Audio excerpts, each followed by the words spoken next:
matinding labanan. Tao versus isda. Pagi o isda. Titingnan natin kung anong lakas niya kay kuya. Kingfish to kingfish. Kingfish.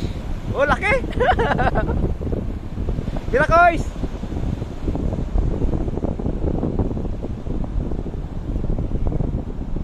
Laki dyan. Ah? Sige lang. Grabe lakas. Laki siguro yan. Sobrang laki pagi. Or kingfish. Mamaya titingnan natin kung anong huli kuya. Ito yung mga ano, bakbakang matindi. Tanggal talaga stress.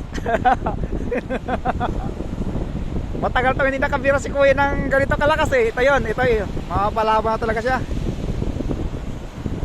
Ayan o, kita mo ganong kalakas yan. Ah, grabe lakas. Sige, Birakoys. Yan, grabe lakas o. Talagang kilong-kilo yung kanyang rad. Yan pa naman eh napakamahal na rad.